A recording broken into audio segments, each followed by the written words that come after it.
Welcome back to the lecture. In this lecture, we'll discuss about basic relationship between pixels and some exercise problems on that, and then linear and non-linear operations. Okay, let's begin. In order to understand the relationship between pixels, let's check this example. So we have a image here with the black background and some white shapes, okay, white lines which basically uh, show some shape.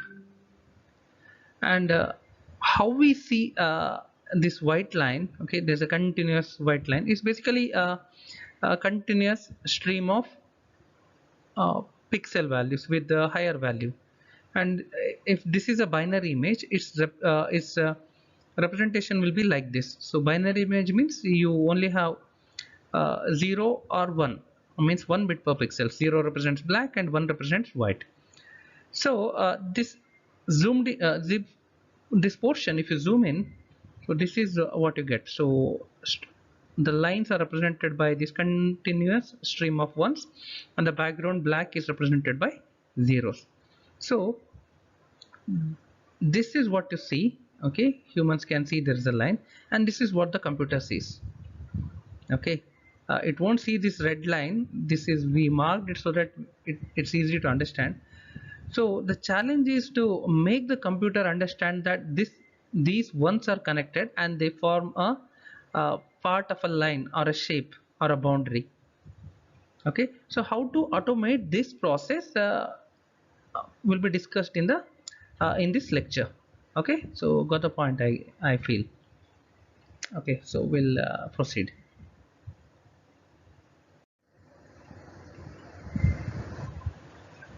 So there are various relationship between pixels we'll explore. So starting with the neighbors, adjacency, path, connectivity, region, boundary, and the distance.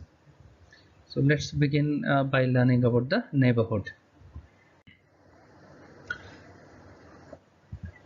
So there are three types of neighborhoods of a pixel.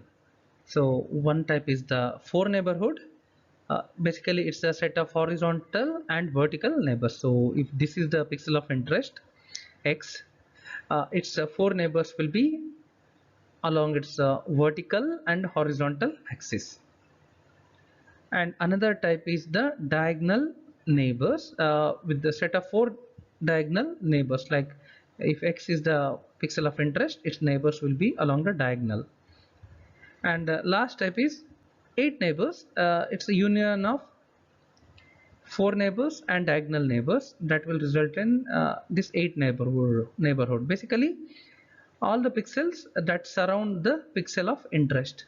Okay, so they are all at the distance of 1 from the center pixel. Okay, so this is the three types of neighborhoods. After learning about neighborhood concept between pixels, let's explore a more important concept of adjacency. So for that, we are again considering the example which we saw earlier. Uh, we can see a white line here in the dark background, and here this is the digital representation of that image. It's a binary image. 0 represents black and 1 represents white. And you can see that there is a pattern emerging. So there is a continuous stream of ones here within the sea of zeros. And how to connect them, how to determine whether they are adjacent or not, means what is the logic to link them, okay, will be defined by the adjacency. Now you can see here I need to connect this one to this one. I should not link the zeros. So it's quite easy for this example. So all I need to do is all I'm doing here is I can connect ones if they are in the neighborhood, like if it is in the 4 neighborhood, 8 neighborhood, or diagonal neighborhood. So anywhere in the neighborhood I'm connecting, but I cannot connect to 0 because that 0 does not belong to the values that I'm looking for. Okay, so the value for this example is 1. Okay, I can connect to the values defined by the set V. We call it a set V, uh, and that set contains only pixel 1, pixel 1, and I cannot connect to zeros. So this is the basic idea. So let's explore. So we call two pixels as adjacent if they are neighbors and their gray levels are similar. Let V be a set of intensity values used to define adjacency and connectivity. And in the previous example, which is a binary image, V will be 1. So if you are referring to adjacency of pixels with value 1, so we were linking all the pixels with value 1, and we could find a link from start to finish. In a grayscale image, you cannot stick on to a particular value because it will have values ranging from 0 to 256. So we go for uh, more values in the set. So for example, uh, uh, for a grayscale image, we can contain 180 to 200 pixel values lying between 180 to 200. So if they are in that range, we'll connect them. So this is how it works for a grayscale image. So if the possible intensity values are at 0 to 255, we can be any subset of these 256 values for a grayscale image. So in the adjacency, we have four types: 4 adjacency, 8 adjacency, and M adjacency. So 4 adjacency is similar to 4 neighborhood. 2 pixels P and P and Q with values from set V are 4 adjacent if Q is in the set N4 of P. So Q, the second pixel which we want to link, is in the 4 neighborhood of P, and the value is in the set V. So this is the important part. So if the value is defined in the set, for a binary image it could be 1. Okay, in the previous example, if it is in the 4 neighborhood, we can connect. If it is a grayscale image, for the previous example, if the value is between 180 to 200, we can link the P with Q, and we can call them as 4 adjacent. Similarly, 2 pixels P and Q with values from V are adjacent if Q is in the set N8 of P. If it is in the 8 neighborhood of P, and if the value is from set V, then we can say both of them are 8 adjacent. And similarly, we have one more adjacency defined, which is M adjacency, where M stands for mixed. So let's explore that. M adjacency is developed in order to uh, reduce the ambiguity which evolves when we use 8 or 4 adjacency. So 2 pixels P and Q with values from V are M adjacent if the first condition is Q should be a 4 neighbor of P. If not, Q should be a diagonal neighbor of P, and you should not have any 4 neighbor intersection of P and Q whose value is from V. Okay, so that means there should not be any 4 neighborhood in existence whose value is from set V. Then we can connect uh, diagonal element, or else we will connect the uh, 4 neighbor. So this is the M adjacency, and whenever we do this adjacency problem, we must mention what type of adjacency we are using.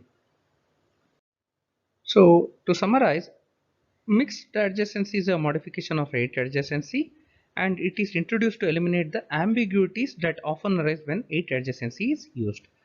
Let's understand it more clearly with an example. Why we need M adjacency?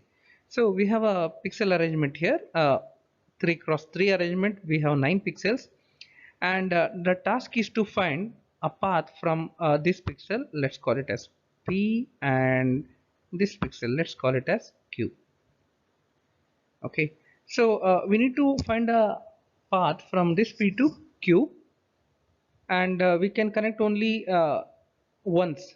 Okay, so let's define the set V is equal to 1. Okay, so uh, let's use 4 adjacency. So with 4 adjacency you cannot go anywhere, so it will stop at this point. So this P doesn't have any 4 neighbors with value 1, so I cannot proceed further. So 4 path is 0, no path available. Now let's explore 8 adjacency. So 8 adjacency, so same arrangement in all 3 cases, just illustration. So this is for 8 adjacency. So let's see, I'll call it as 4 now.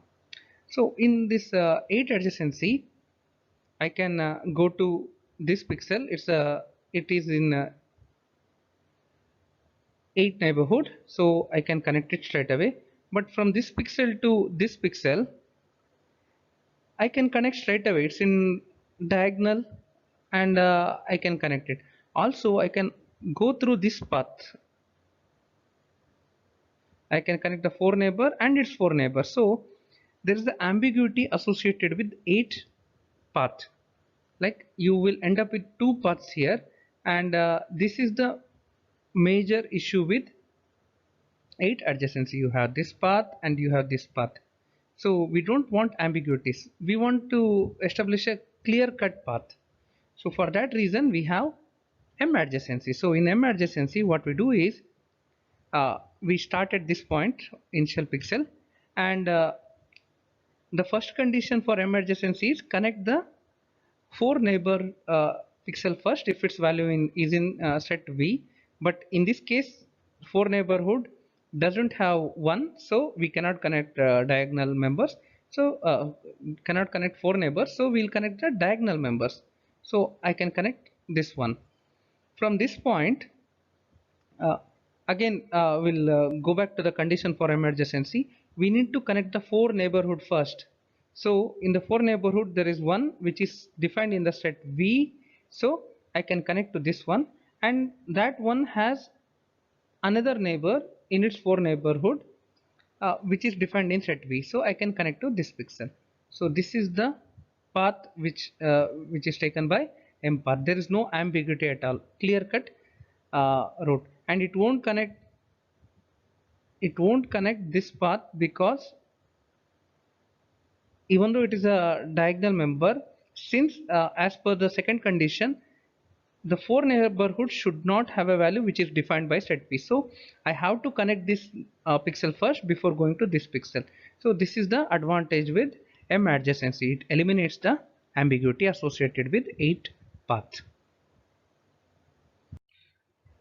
Let's look at some examples on adjacency.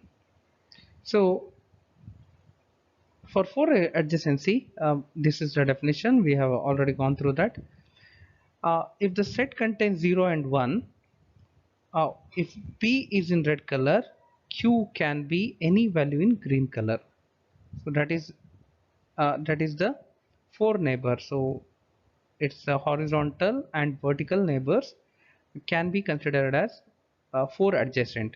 Since we have defined V as 0 and 1, so we can connect to any 1 or 0 in the 4 neighborhood.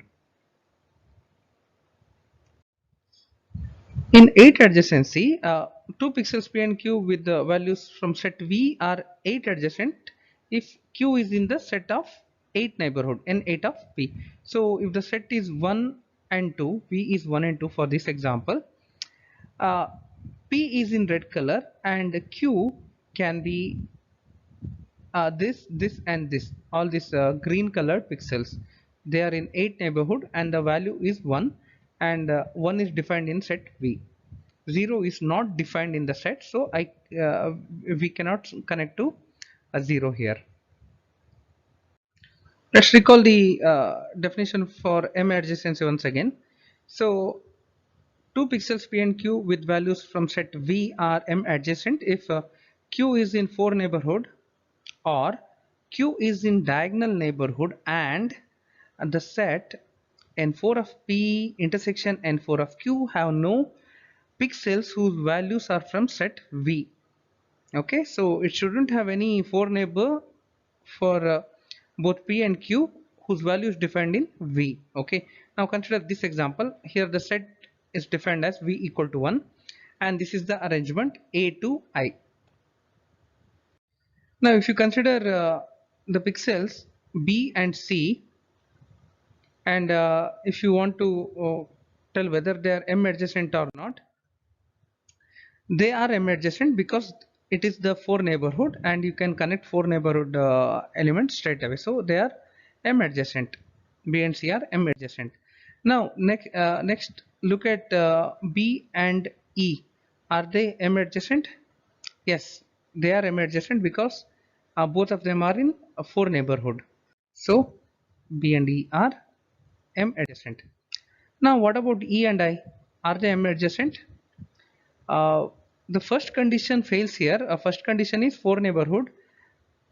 E and I are not in 4 neighborhood of each other, so we'll go to the second condition, which is they should be in diagonal neighborhood. That is satisfied.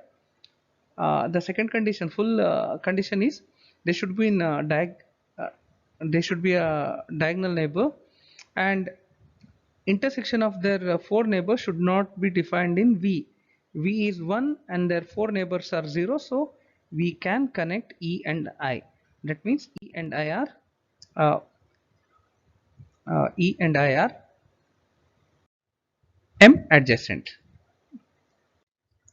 Now let's check the adjacency, M adjacency between E and C. So as for the condition defined for M adjacency, the first is the element should be in a 4 neighborhood. They are not. Still we can connect diagonal neighbors, given that the set N4 of P and N4 of Q, intersection of those two neighborhoods shouldn't have a value which is defined in set V. But for this case, E and C, who are in diagonal neighborhood, they have common 4 neighbor as 1, and which is defined in set V. So we cannot connect E to C using M adjacency. They are not M adjacent. Here the condition fails. So E and C are not M adjacent. So that is the conclusion for this uh, final condition for final element E and C. Let's learn about substrate adjacency. Two subsets S1 and S2 are adjacent if some pixel in S1 is adjacent to some pixel S2, and adjacent means either 4, 8 or M adjacency, whichever is defined. Now let's explore what we mean by that and how it works out. So consider this example. We have an image, and uh, it is having binary values. So it's a binary image with the zeros and ones in it, and we are considering two subsets in that image, so S1 and S2, and they are neighbors here. Now the task is to find whether they are adjacent or not. So we can use 4 adjacency or 8 or M adjacency. Let's explore.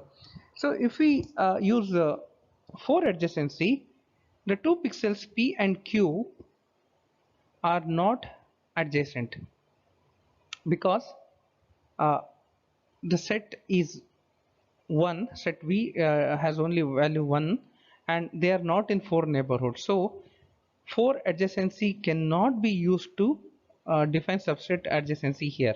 They are not 4 adjacent. But if you go with the 8 adjacency, uh, you can connect the diagonal elements like this, and they are 8 adjacent.